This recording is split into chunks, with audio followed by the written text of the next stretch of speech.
Halo, assalamualaikum. Kembali ke podcast kisah, yaitu Habib Soleh dan seorang Wahabi Congak. Habib Soleh bin Muhsin Al-Hamid pernah mengisahkan perjalanan haji bersama muridnya, mantan Menteri Luar Negeri Adam Malik. Perjalanan itu berlangsung pada tahun 1387 Hijriah dan sangat berkesan bagi Habib Soleh beserta rombongan. Berikut kisahnya. Ketika hendak pergi ke Madinah untuk menziarahi baginda Nabi Muhammad SAW, aku, Habib Soleh, menghubungi Menteri Luar Negeri Kerajaan Arab Saudi, Syed Umar As-Segaf. Aku kabarkan bahwa aku tengah menuju Madinah bersama Menteri Luar Negeri Indonesia dan rombongan. Aku meminta waktu khusus untuk ziarah dan Syed Umar mengabulkan permintaanku. Ia berjanji akan memberikan waktu khusus dengan mengosongkan Masjid Nabawi pada jam 10 malam. Aku tiba di Masjid Nabawi tepat pada waktu yang dijanjikan. Bersama kami ada 14 orang yang diantaranya adalah para menteri luar negeri dari berbagai negara, salah satunya dari Sudan.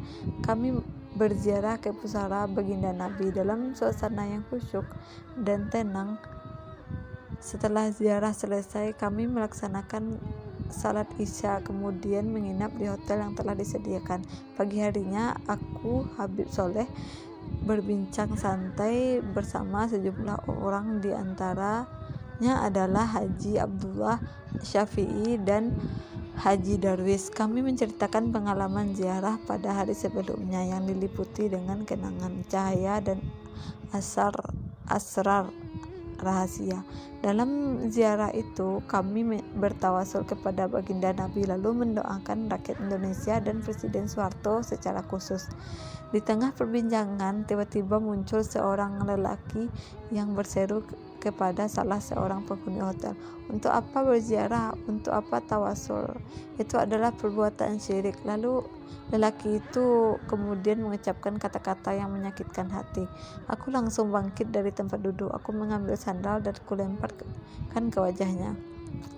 Lelaki itu berkelit dan sandal tadi tidak mengenainya. Aku berseru kepada pelayan hotel, "Ambilkan pisau, aku mau menyembelih orang itu. Ia adalah setan najis yang melecehkan baginda Rasul. Aku rela mati di sini demi membela kakekku, Sayyidina Muhammad bin Abdullah." Haji Abdullah Syafi'i dan Haji Darwis langsung berdiri begitu melihatku betul-betul marah. Mereka berusaha menahan dan menenangkan diriku.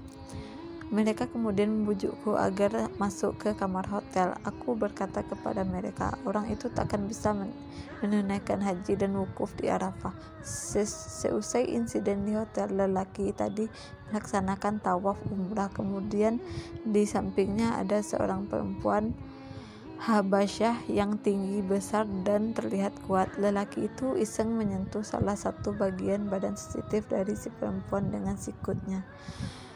Kontan si perempuan Habasyah marah dan memaki lelaki yang bertubuh kecil itu. "Di tempat mulia seperti itu, kamu kok sempatnya berbuat demikian?" Perempuan Habasyah tadi lalu menjambak rambut lelaki itu dan mengayun-ayunkan kepalanya. Ia menghajar lelaki itu habis-habisan sampai berdarah-darah. Gigi-gigi lelaki itu terlepas dan pakaian ihramnya dipenuhi darah. Beruntung petugas keamanan segera menyelamatkannya dan membawanya ke rumah sakit terdekat. Setelah itu, si perempuan Habasyah memberitahukan suami dan saudaranya perihal pelecehan yang dialaminya. Mereka lantas kompak mendatangi lelaki tadi ke rumah sakit untuk menghabisinya. Petugas keamanan dan pegawai rumah sakit bersama-sama mencegah keluarga perempuan Habasyah tadi masuk rumah sakit. Mereka memindahkan lelaki itu ke tempat lain agar tidak dapat ditemukan keluarga perempuan Habasyah ini. Pada akhirnya, pemerintah Arab Saudi mendeportasi lelaki itu ke negara asalnya. Ia pun tak jadi melaksanakan haji dan wukuf di Arafah. Semoga kita dilindungi Allah dari hal-hal buruk seperti ini. Sumber Syamsul Hari.